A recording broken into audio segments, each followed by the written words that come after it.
ایسے ایسے کیسز ملے ہیں کہ 20 سال پہلے نکاح ختم ہو چکا تھا، حرمت مغلظہ، اور 20 سال سے وہ ساتھ رہ رہے ہیں جہالت کی بنا پر کہ پتہ نہیں طلاق ہو گئی ہے، بیٹی کے ساتھ زنا ہو رہا ہے، اور ماں باپ اور بھائی کہہ رہے ہیں شوہر کے ساتھ رہے، ٹھیک ہے صلح ہو گئی، یہ معلوم ہی نہیں کہ بھائی حرمت مغلظہ ہے، حلالہ کے بغیر دوبارہ نہیں مل سکتے ہو، زنا خالص، پیدا ہونے والا بچہ والا تو زنا۔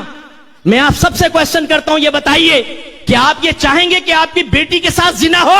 بولیے، کیا آپ یہ چاہیں گے کہ آپ کا بیٹا زنا کرے؟ اگر آپ کہیں گے نہیں، تو پھر میں آپ سے پوچھتا ہوں، اپنے بچوں کو آپ نے طلاق کے مسائل سکھائے ہیں؟ بعض اوقات شوہر غصے میں بعض الفاظ نکالتا ہے، نیت نہ بھی ہو تب بھی طلاق واقع ہو جاتی ہے، اور وہ کنایہ لفظ ہوتا ہے، اور اس سے ایک دم نکاح بریک ہو جاتا ہے۔ اس کے بعد صلح کی واحد صورت یہ ہوتی ہے کہ دوبارہ تجدید نکاح کیا جائے، ورنہ صلح نہیں ہو سکتی ہے۔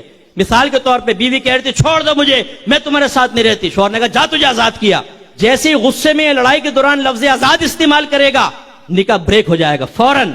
اب دوبارہ اگر ساتھ رہنا ہے جدید نکاح کرنا ہوگا۔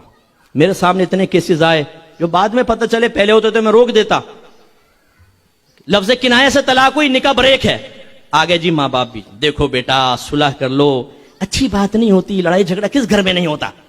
اچھا امی جان کیا کریں؟ ہاتھ ملاؤ، ہاتھ ملاؤ، جاؤ بیٹا حرام بتی کرو، جاؤ جاؤ حرام کرو، یعنی غور کرے، حلال سمجھ کے حرام کرنا، زنا کو حلال سمجھ کر آج ہمارے بعض گھروں کے اندر یہ زنا ہو رہا ہے، حلال سمجھ کر۔ کیوں؟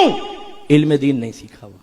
میں آپ سب سے گزارش کرتا ہوں، ویسے ان الفاظ سے کنڈیشنل طلاق ہوتی ہے، ایک دم ڈائریکٹ نہیں ہو جاتی، لیکن یاد کیجئے گا اگر یہ الفاظ آپ نے ادا کیے ہیں تو کسی عالم دین سے اس کا حکم معلوم کریں کہ طلاق تو نہیں ہو گئی تھی، مثلا جا، دفع ہو جا، نکل جا، شکل گم کر، دوسرا شوہر دیکھ، بوریا بستر گول کر، میکے جا، تیرا میرا کوئی تعلق نہیں، تو مجھ پہ حرام ہے، ان سے طلاقیں پڑتی ہیں، پتہ ہے آپ کو؟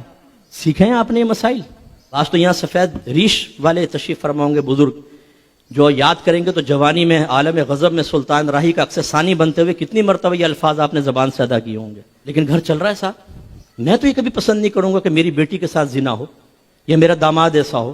میں اپنی بیٹی کو علم سکھاؤں گا، میں نے اپنے بیٹوں کو علم سکھایا ہے، ہم گھر میں اپنے رول ماڈل بننے کی کوشش کرتے ہیں تاکہ ہمارے بچے اپنے ازدواجی زندگی کو اچھا گزاریں، لیکن آپ کیا کر رہے ہیں یہ تو سوچئے۔ اور پھر میری ایک کڑوی بات ہضم کرنی پڑے گی آپ کو کہ 100 سال نعت خوانیوں کے اندر بیٹھ جائیں، 100 سال آپ فضائل کے بیان سنیں، جب تک اسٹریٹ فارورڈ یہ اسٹرکٹلی مسائل آپ نہیں سنیں گے، آپ کا گھر صحیح آباد نہیں ہو سکتا، آپ حرام سے نہیں بچ سکتے۔